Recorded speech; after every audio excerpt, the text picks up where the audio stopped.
Hey, what's going on, everybody? Rob Marzullo here, Ram Studio Comics, and today I got a different kind of thing for you.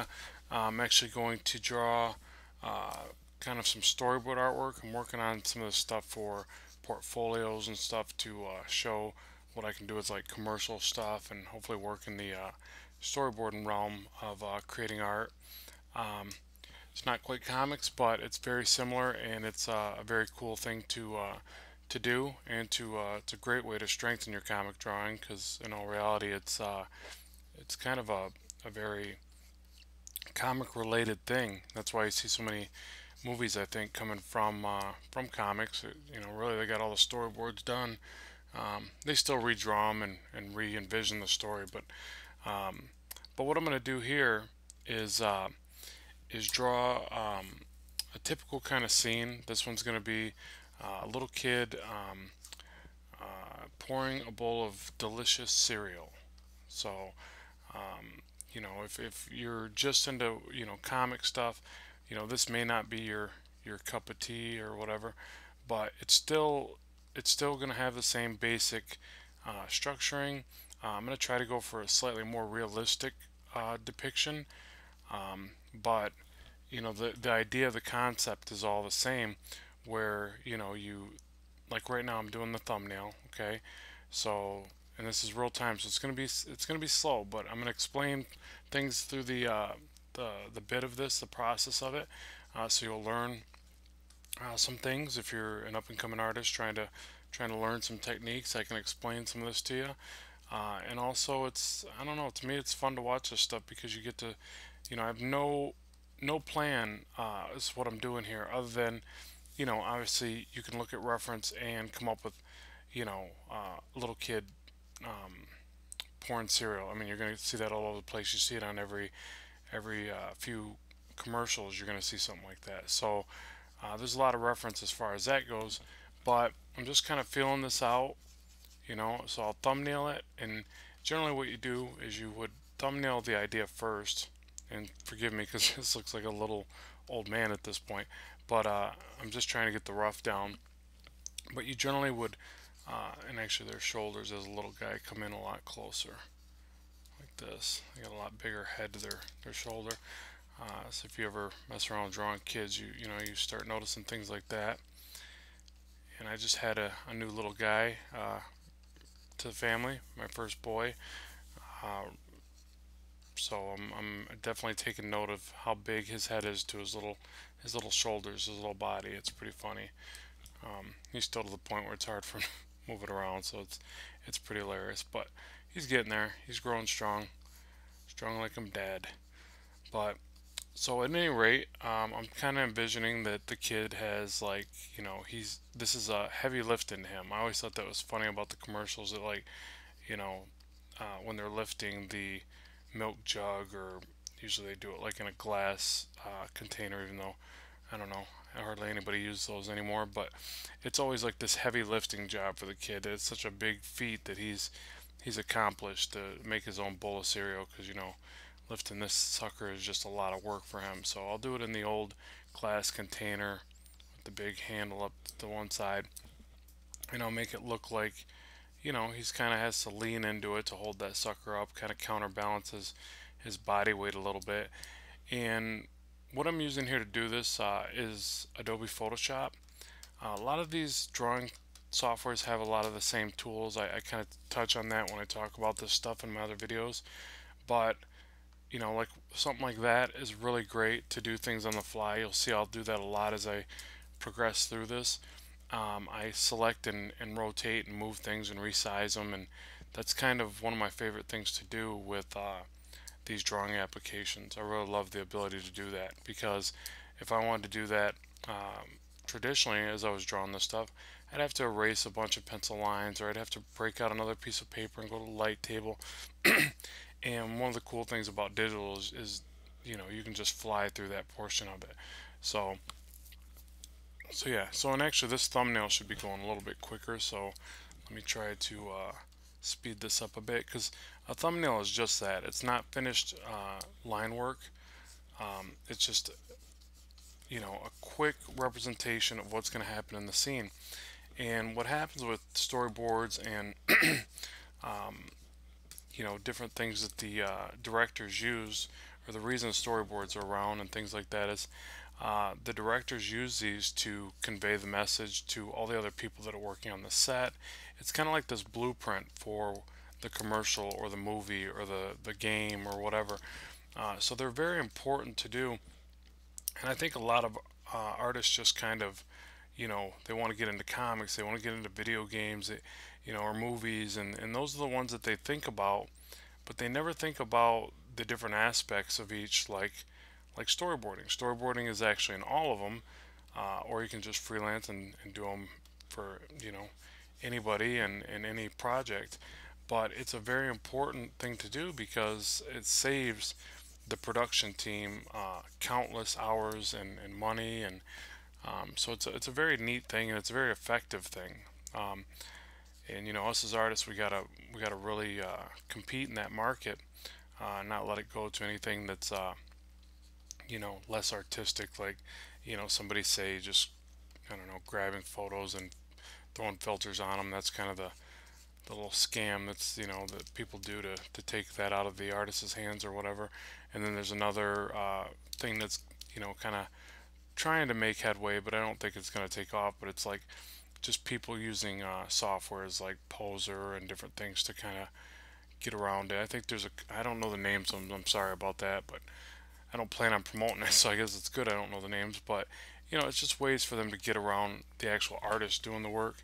Um, and I've got some comrades in arts that uh, have kind of taught me this stuff and let me know you know how it's not right that people are taking that away from the artist. So so if you're an artist up and coming and looking to do things and make money and make a living like we all are, definitely think about this, because it's a really cool way to you know to to have fun drawing or make a living drawing. And you ultimately just get better and better. And if you want to go from this to comics or back and forth, it's a good marriage, because it's right up the same alley. Now what I'm doing there, just so you know, I hold shift and it gives me the ability to do perpendicular and horizontal lines, or horizontal vertical lines. And that's a really quick way to do things like windows, walls, and that's what this is. So basically I'll have like a window and maybe like a tree, do like little branches, do a little Bob Ross there, a tree, a little happy tree, maybe some happy clouds in the background. God rest your soul, man. You were awesome. You will live on through the art that you have taught. That dude was amazing. So yeah, so there'll be like a little tree back there, and maybe a bush or something, and some sunlight, and that just now what that does, for one, it just told me that his head was way too big. I don't know why by putting that window there it made me see that, but whatever, it did. His head is ginormous and it's really blocky, but I'll fix all that. Again, this is just a thumbnail, but this is where you work out all those little details and you get it to where it's something that you can go to the next level and say, okay, I'm digging this. I'm gonna work with it, and keep going. Now let's see. Obviously, got to have the box of cereal. We'll do like the perspective like this, so it's coming out at the camera. Again, I can hold shift, get those nice straight lines. I don't know why it does that little X thing, but I just go with it. Uh, and we'll call this like, obviously it looks like something else, and I don't want to say anything that's copyright, so we're going to call this crazy rings. And I'm just going to throw that in real fast. I'll come up with a logo and something better as I go. Crazy rings, and then maybe the icon is a ring with a big O face.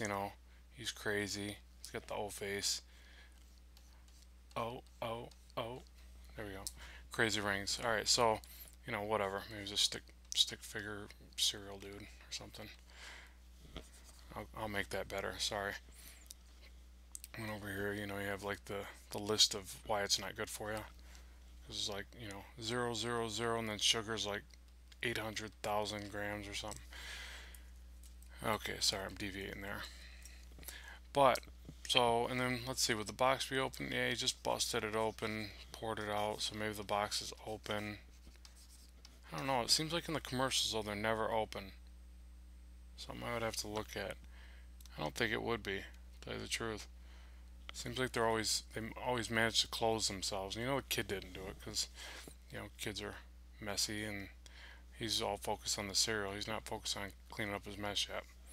So there's the window. Maybe you got like a refrigerator over here or something. Now, one thing you can do is once you do have your perspective like this, you can follow these lines back to your vanishing point, right about there, somewhat. And if you were doing the side of the fridge here, you could follow that same perspective, and start working from that. And I think those are the only two things in perspective in this kind of shot. So if you make sure that they just line up, it's going to add a little bit more believable ness, whatever the word is, little realism to the scene there. So why not? Just you can erase those construction lines. So there's our thumbnail. Again, this is just a thumb. That's not finished artwork. I promise you I can draw just a little bit better than this. Not much. But that gets the idea down.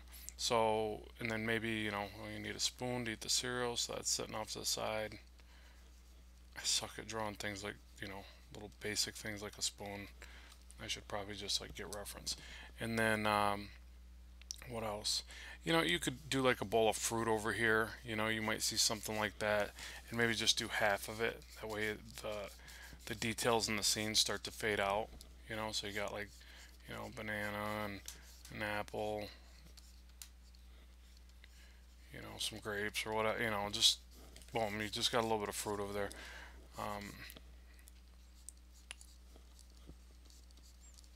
Which would be kind of funny, really, in the idea of a commercial, because it's like, here's what he should be eating, but no, he's having these sugar-loaded crazy rings.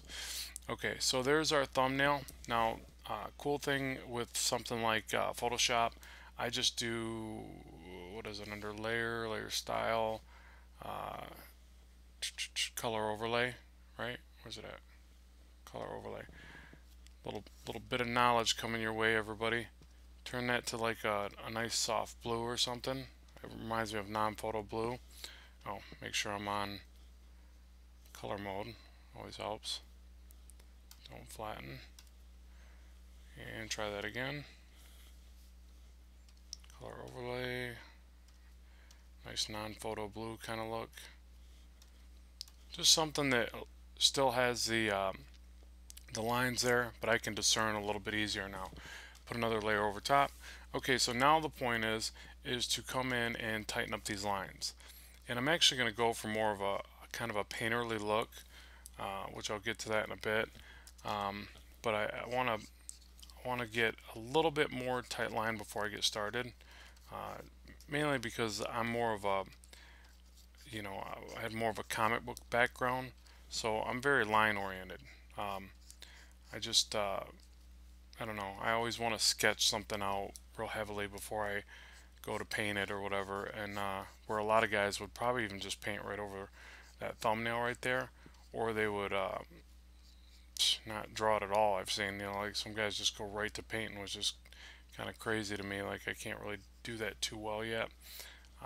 Simple things I can, but characters and stuff like that, I rather draw them out first. So all you'll see here is I'm just going to tighten up these lines a bit.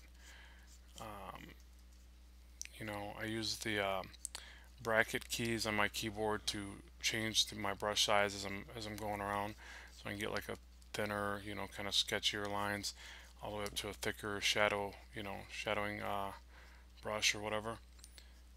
And let's see, and then I want to make this look somewhat real, so forgive me, because what ends up happening, I tend to make it look very cartoony, comic booky, I guess, and then each step I kind of try to get a little bit closer to, I wouldn't say straight realism, but just a little bit more shaded and shadowed and depthy looking than just lines and color.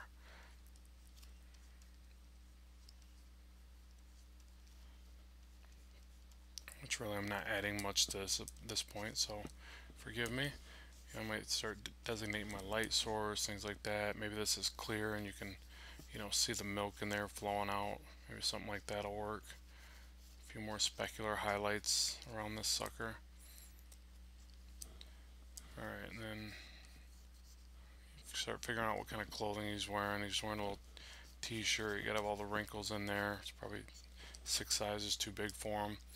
Alright, now the blackhead. We got to get rid of that. So that's mainly what I wanted to get to. I wasn't even really focusing on the rest of this because, you know, this is what's called the hero, the actor or whatever. And you don't want, you know, this is your main focus right here. To me, anyways, I'm no pro at this, so bear with me. But to me, that's your main focus. The rest of the stuff is kind of props and things. So now this blackhead isn't going to do. So we got to make him look cute, young. The thing is, like, you know, he's probably going to have, you know, well, you know what? Honestly, at that age, they're not even going to have as much cheekbone going on. It's going to be more of this kind of rounded, you know, baby fat face, or however you know, relate to that. Sometimes, you know, kids will have a nice defined chin, but they have kind of this rounded, you know, cheeky face, if you will. So it's more cheek than anything else. And then I guess for this, he's looking down more. So I'm going to drop these eyes down further, nose down further, mouth down further, and all of it rounded down like this.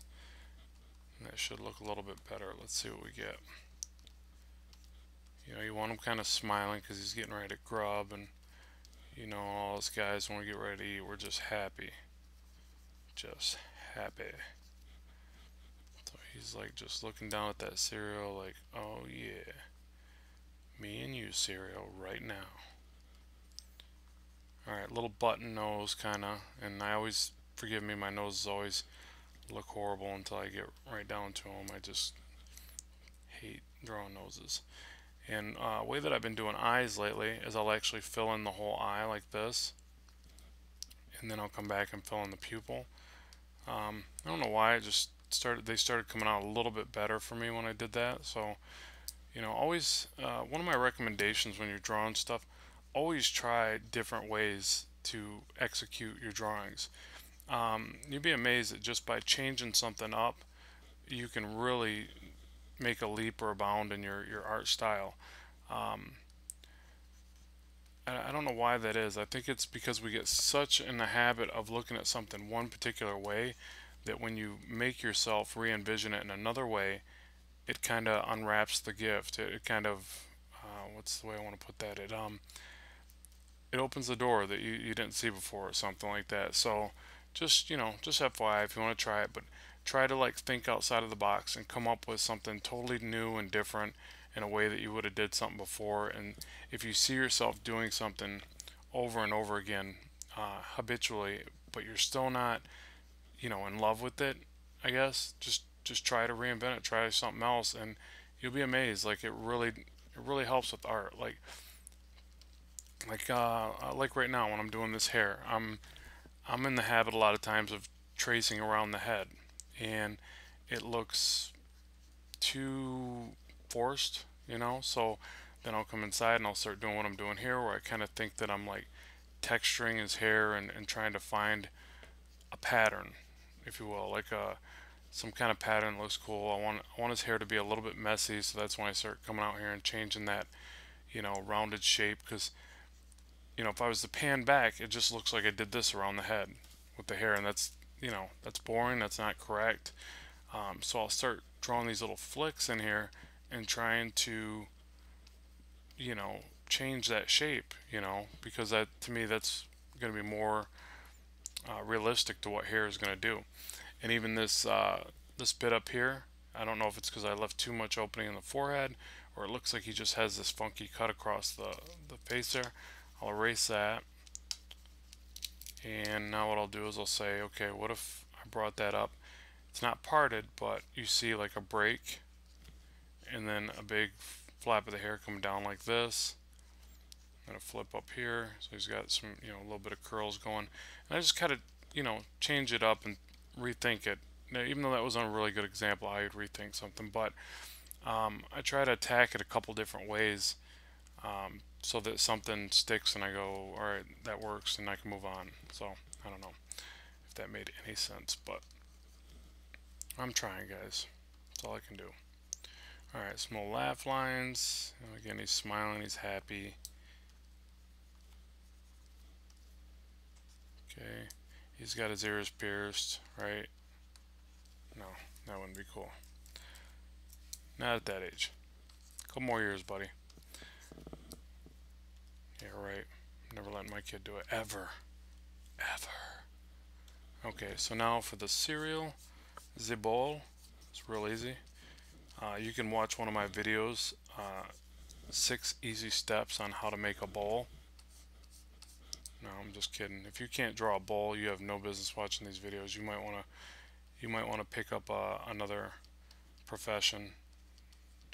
If you have problems drawing a bowl, just go get a job at, you know, somewhere, some fast food, Coney Island, Shindig, where you can eat free French fries all day long. That's what I would do. Okay, so the glare on the bowl. If you didn't know what that little shorthand was, that's what it was. Little glare. And alright, now this is supposed to be my shadow, right? I start trying to define my light source as I go through these two, but the window's here. So to me, you can always look at the light like the same way I did this perspective line for the fridge and the crazy rings over here.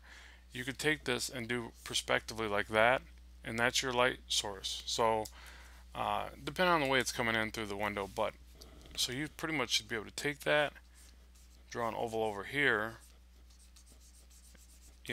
and start doing your shadows off that window. See that? So, and then maybe from here to there it would kind of come out like this or something. And this isn't going to be perfect. I'm trying to kind of whiz through this and get her done.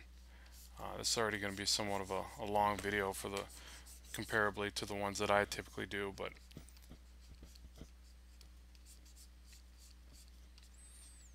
and this isn't a commercial job, so no worries. This doesn't conflict with anything. This is just me doing something for my portfolio.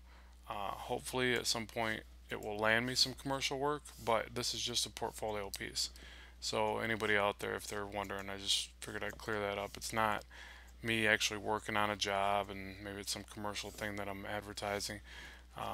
Obviously, there's no such thing as crazy rings, even though I wish there was, and I wish it was my idea.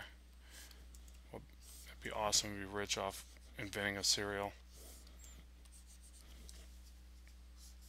It'd be awesome just to be rich. I don't even care what it's from, but okay, so now I'm getting close to being able to take this to what I consider like a kind of a painterly mode. So I'm just giving myself enough of the stuff to work from here, and then I'll start shading it in and taking it to the next step here. So other little details you can do that always make stuff more believable. Let's say we've got the fridge here. It's got the thing like that. Maybe you got like some notes pinned to it. Some little photos stuck to it or business cards, and little things like that. Don't get too cluttered and messy with it. You could have a couple boxes up on top of it. What else? Pictures on the wall. That's another good one that's easy to do. And it adds a little bit of realism to the scene or believability, which probably isn't a word. And little people in there, smiley. Okay, so that's really all I need to go to the next stage. I mean, don't get me wrong, I could make it a little bit tighter, as far as the line work, but I can work from this. So I'm gonna take and fill in a little bit of my happy tree there.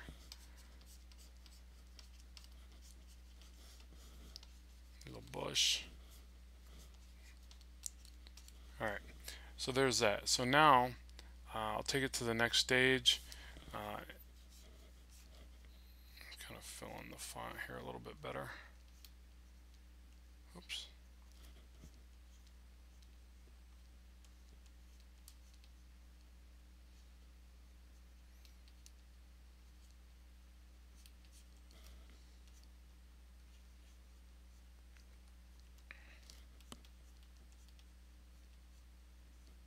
That's horrible. I do better letters than that. I should redo that.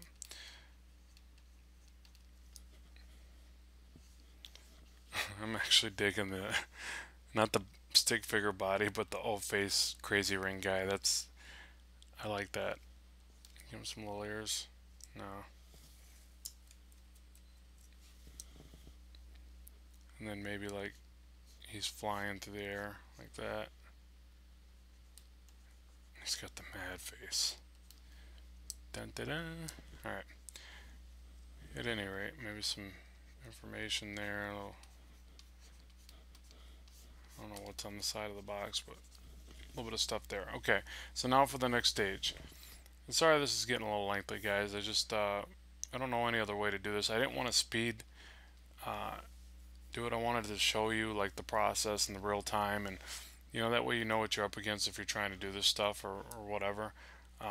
Just thought it'd be a fun video. So if you can sit around and listen to me yap about it. So okay, so the next stage, you see I was able to tighten it up a little bit more there. He looks a little bit more like a kid now, not a blockhead. And now I just go to some shadowing.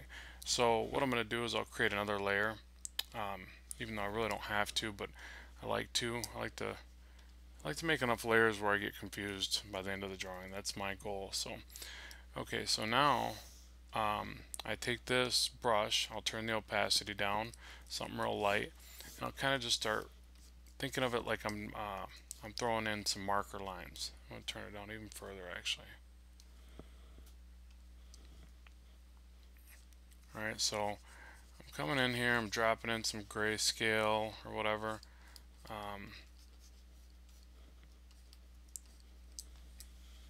I'll tell you the truth, I'm just going to go ahead and combine it down. I'll make a backup copy of the lines just so I got it, and then I'll merge this down. Control E will merge that into another layer below it, or merge it with the layer below it. Goodness. Sorry, I had to have a drink of my coffee. Okay, so now I'll start brushing some of this in there, getting some light source going. Obviously keeping in mind that the window behind them is my light source, like that. And what I'll do is, let's say I'll focus on the face here for a second. Keep in mind I'm working at 300 DPI and I'm at a 9:16 widescreen format. So if anybody, I always get those questions like, what resolution, what brush? These are basic brushes that came with Photoshop, nothing special. Right now I'm smudging the line work just to kind of get it rolling here for a more painterly look. And generally what I'll do is I might still do it, but I usually paint the character and then separate him and give him his own layer. That way if I got to resize or re-edit as I'm going through this process, it's real easy to do. So I'll just kind of blend this all around. See, I'm just softening it up, and then I'll come back in here and I'll drop in almost immediately. I'll tone him all the way in. Reason being is there's almost no white in any person, even if you're 100% Irish or whatever. It's just, you're gonna have very little white in the character. You're gonna have maybe white in this milk. Milk is white, but even that you'll want to tone it down a little bit and show the depth of the shadow and all that good stuff. So just things like that, because when you're painting, you're trying to get this realistic effect, and you'll notice when you take take a photo, turn it to a grayscale, and really study the photo, there's not as much white in it as you would think. Like this fridge, say it's a white fridge, and yeah, you're gonna have a little bit more in that, but it's not all highlighted and specular. And like when you see somebody draw comics, they tend to use too many highlights and too much white, and but then when you go to do realism or semi-realism in this case, you want to keep that in mind, that you want to be sparingly with those highlights. So FYI on that. So yeah, I'll start toning it down a lot, especially like the hair. If he's got darker hair, then you're going to tone that down darker. If it's blonde hair, that's probably about as dark as you want to tone it down, and then you'll reverse it and, you know, start painting in your highlights, and I'll show you that here. I will use a brush that I've set up for hair.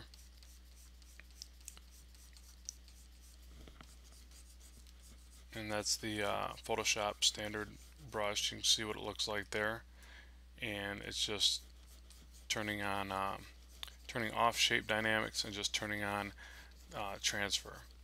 And just what it does basically is the more you overlay it, the more texture you start to add into the hair, and you'll see as it progresses, it really starts to look like hair, which is kind of cool. But I got to make sure I don't lose my original concept of those loose kind of flips of hair or whatever.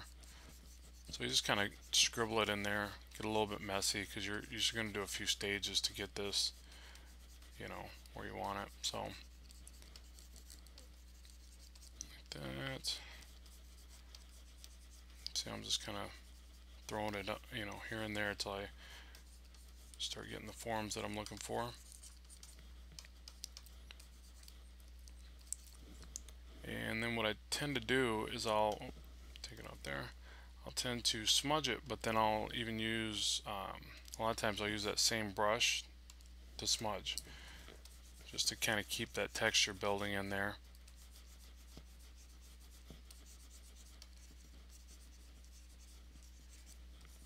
Like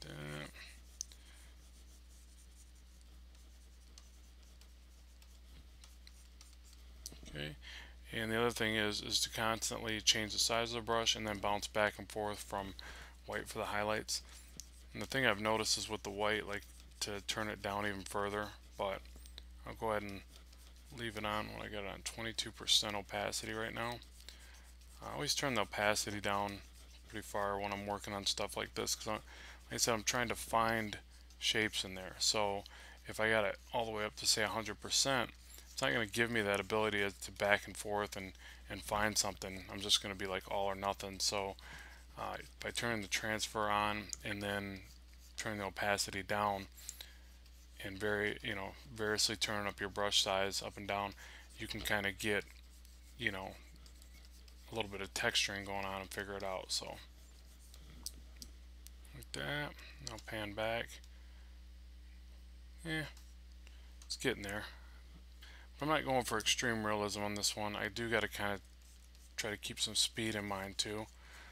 That's the other thing when you do this stuff. Not that I've gotten to do this yet. I'm just studying to do it. But I know people that are in the field and had some inside information. These guys get extremely bombarded with doing this, and they have to turn stuff out like the drop of a dime. So you got to be really fast with your art, which is unfortunate for me because I'm not extremely fast, but I'm trying to get there. So, oh, wrong one.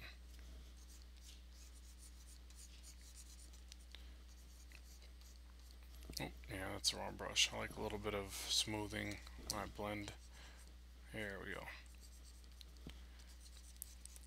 But yeah, so basically, like, I'm typically one of those guys where I just keep working on something and try to make it better and keep going. But lately I've been trying to work on speed techniques where I can, get fast enough to do this, keep drawing my comic book stuff, get these videos out here for you YouTube fans. So to do that, I gotta just get really quick or quit sleeping, one or the other. So I've already pretty much foregone as much sleep as humanly possible. So now it's time to just get faster. But I'm usually good with my back against the wall. One of those guys where, if my back's against the wall, I excel. I get it done. So when it comes to sinking or swim, I tend to swim.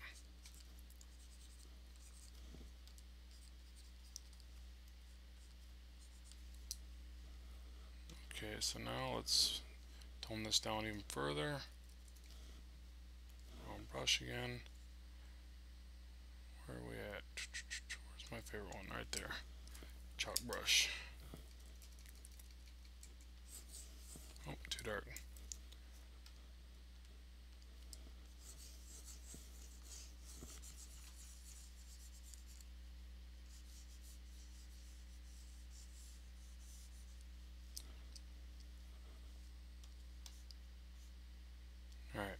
And see how he's starting to come to life a little bit more. Now watch, as soon as I add a little bit of these highlights, it'll take another level of depth.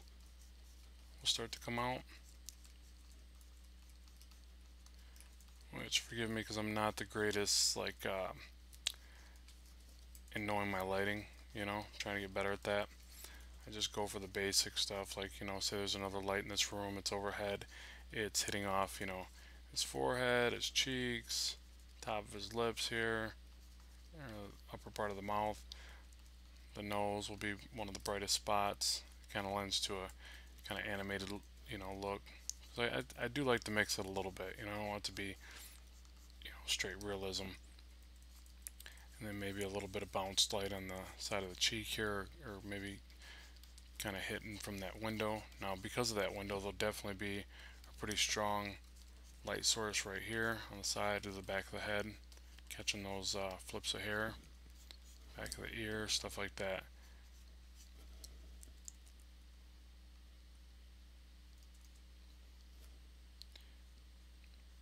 The other thing I gotta always be careful of is be very sparingly with the white in the eyes. I tend to make the eyes a little too bright, so the teeth, things like that.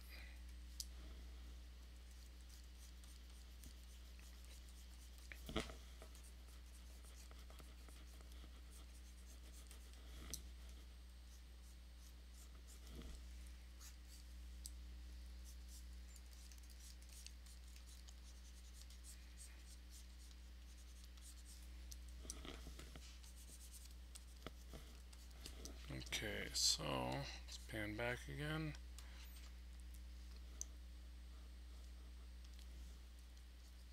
Blend some of this together. And one of the things you want to try to do when you're trying to go for this effect where you're doing more of a digital paint, you want to eliminate all your lines. You want to end up with just tonal values and value in general. And so if you're trying to be less animated, you want to end up with no lines and just tone. So now I'll just kind of fill in this whole area like that. I kind of like the effect where it washes off to the edge. Looks like you're doing some kind of watercolor or something like that. So again, it looks very painterly. So I always put like a, I don't know what you call that, like a inner shadow and a shadow around the frame of the window, and immediately give that some depth. I'll even do that on the inside of these segments on the window, like that.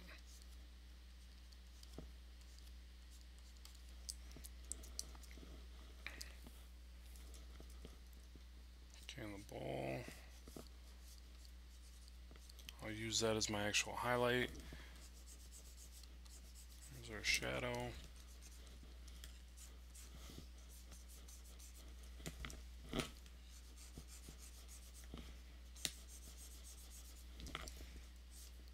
There's going to be a shadow to this side of the box, like that. And this side of the fridge will be a hair darker. You can see I'm not staying perfectly within those lines. Then I'm going to basically shadow the wall a little bit here to make that side of the fridge pop out, and it conveys a little bit of depth. Again, the shadow on the outside and bottom of the frame to show a little bit of depth. Little things like that make it start popping. And this bowl, let's see, there's going to be a highlight on this side, so I want the shadow to be about here.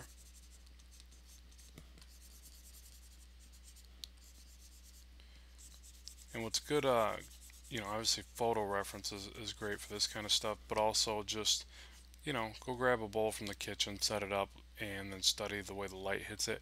Then move it to a different room, by a window, study the way it changes. Really good for getting better at this type of stuff. So I know it seems boring at times. Whoa, time to plug in the old charger.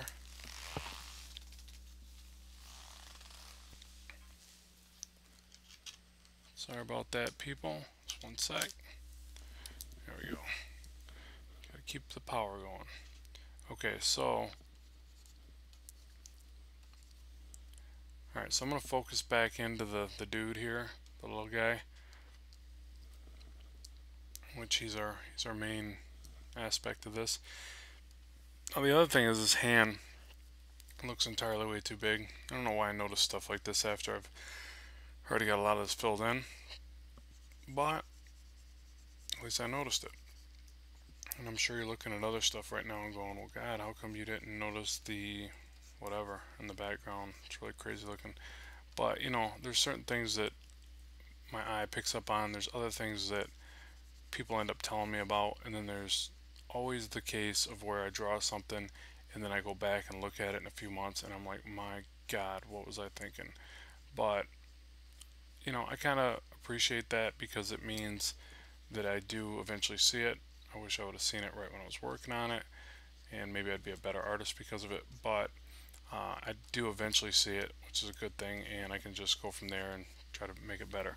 So with the hand here, I do feel it's too big. It's actually a big difference from this hand to this hand, but let's try this. I'm gonna work on this real quick. So let me shadow this bit of the hand up.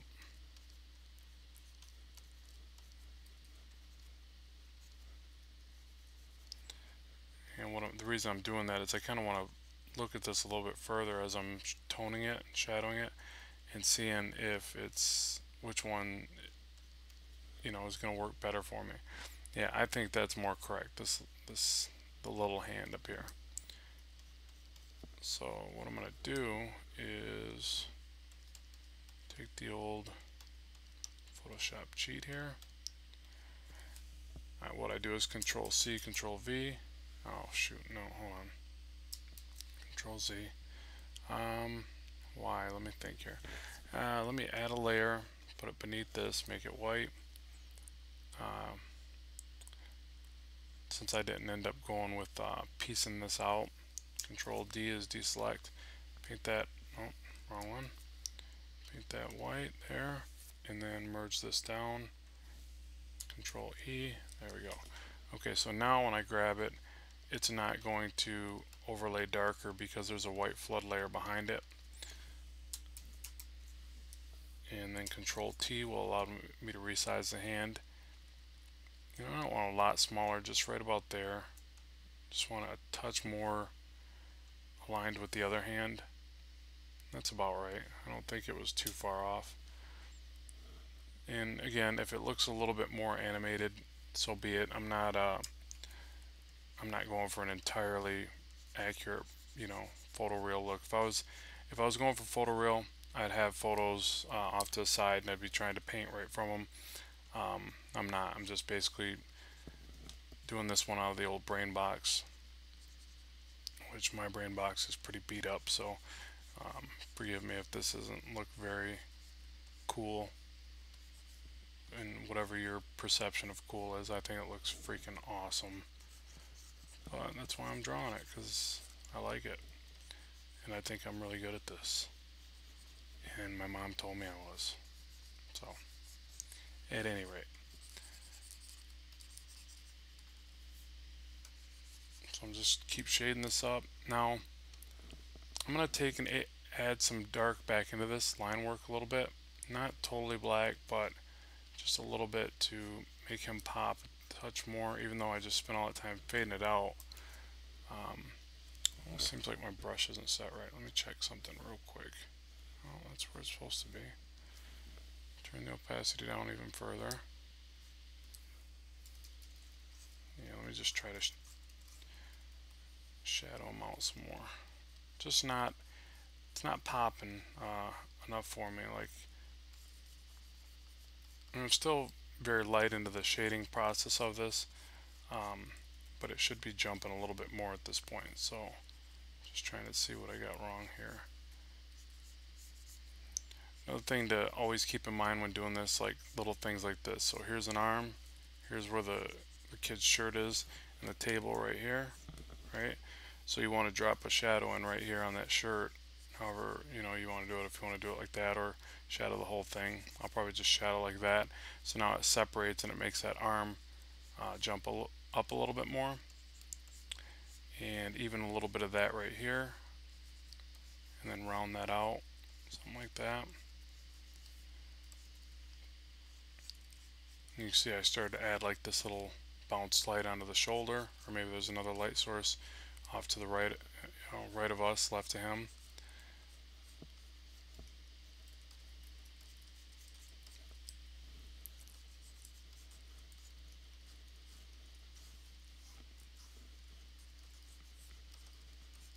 See, I'm just kind of bouncing that brush up and down, and just not even really thinking about it at this point. I'm just drawing as, or painting, drawing as quickly as I can, and I just keep my hands on the brackets, just flipping it back and forth so I can move as quickly as possible. Then I'll flip the color. Now another one, just so you know, you can flip your colors back and forth with X in Photoshop. Probably in a lot of other softwares too, but Photoshop, you just hit the X key and it'll bounce back and forth. So it's another little quick time saver.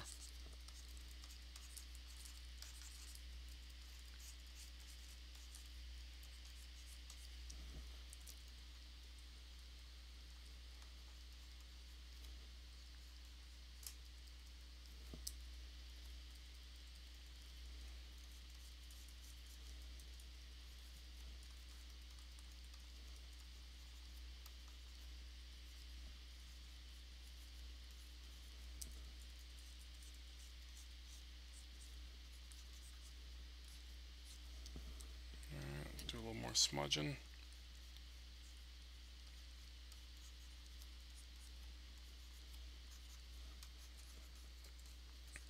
And let me know if anybody's watching this to this length, and you're enjoying it. Cool.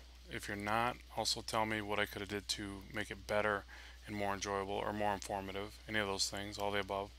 Just let me know so I keep delivering better videos. And I don't know if this one will be responded well. I know typically on YouTube the shorter videos do really well, and I've had this discussion before with people on my site and stuff, and a lot of people say they do like the longer videos that I present because they learn more from them. So that's the purpose of this one.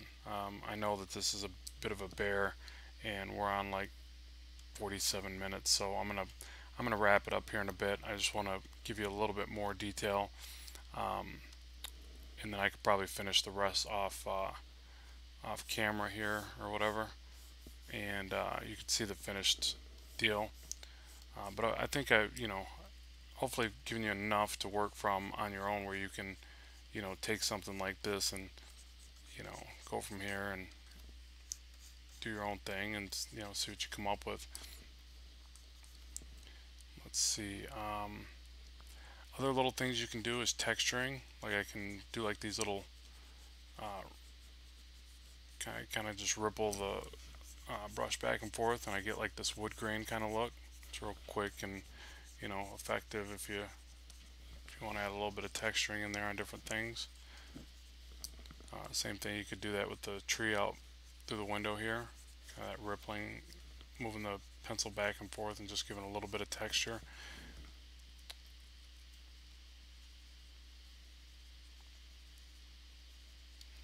Okay, and let's see, so more highlights.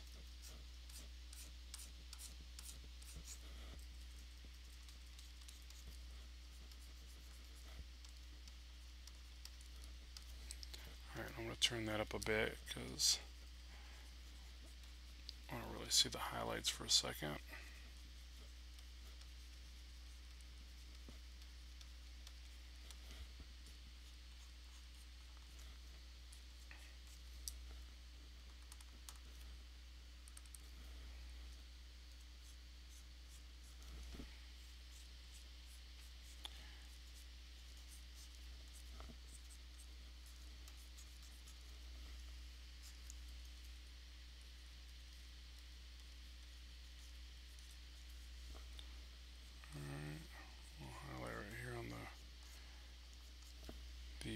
Glass container.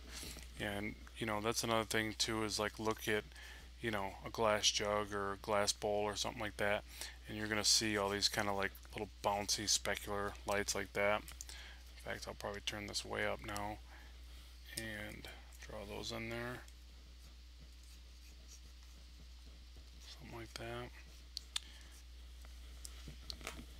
And the milk that we can see through the container.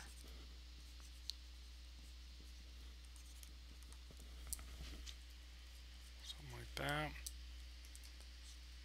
Highlight on the side of the bowl.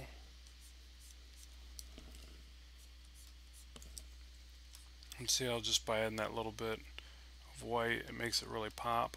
I always think about, like, when back in the day I did a little bit of airbrushing, like on t-shirts and things like that, and I always loved, everybody loved, just the very end when you do the little highlights. They'd be like, that was like what I called the ooh and ah stage of it. Like, as soon as you would add the white highlight in the eyes, everybody go, oh wow, you know, like it was some amazing thing, and it was just really so simple, but it just made the design pop, and that's kind of how it works with this too.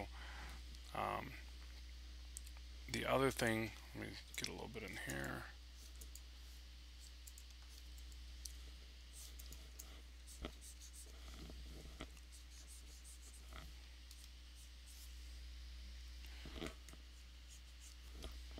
Alright, the other thing, smudge these lines out a little more. I try to end up with almost no lines at the end. That's the goal anyways. Very little to none. Oh yeah, but the dodge and burn, you know, I haven't used that at all yet, but I'll put it on highlights, I'll put it at a low amount, and I'll just use that to, actually let me grab more of a soft brush, and I use the soft brush very little right at the end, just to, you know, round out things, you know, like the, or soften a few things right at the very end anyways.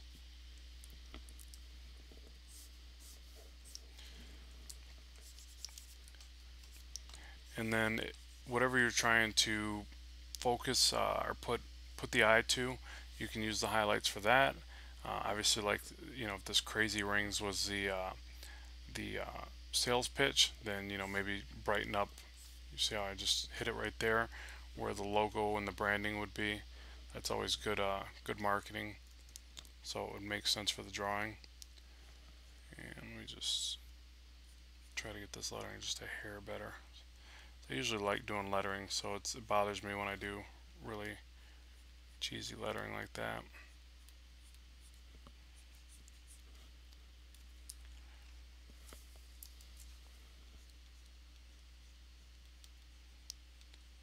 Mainly because of my sign history. I've been a sign guy in the sign business for many years, so it's kind of a shame when I do bad lettering. Which I still messed up the lettering a little bit, but a little better, more readable anyways. And I got to give a little bit of attention to my crazy rings character, because it's just so simple, but I'm sorry, that's just funny.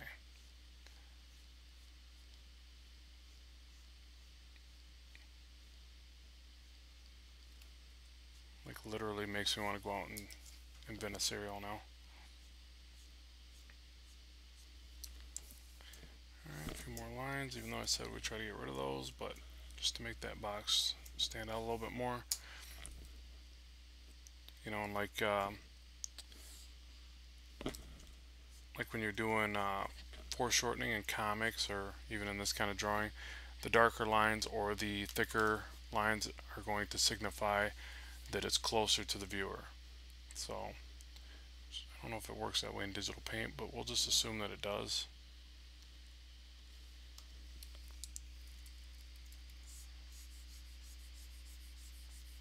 A little foreshortened shadow there.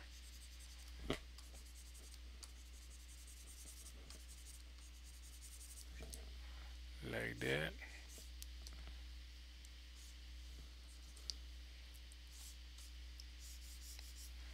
And I'll go ahead and wrap this up here in a second. It's a lengthy video. I doubt many people are going to watch this entire thing, but hey, it was worth a shot. And you know, it's good practice for me. I'm gonna keep working on this. I'll end up taking this more to a finished piece, just because it is going to be a portfolio piece. So I'll probably put at least another half hour to an hour into it. but I did want you to see the process in which you could do a storyboard kind of effect like this in a painterly kind of style.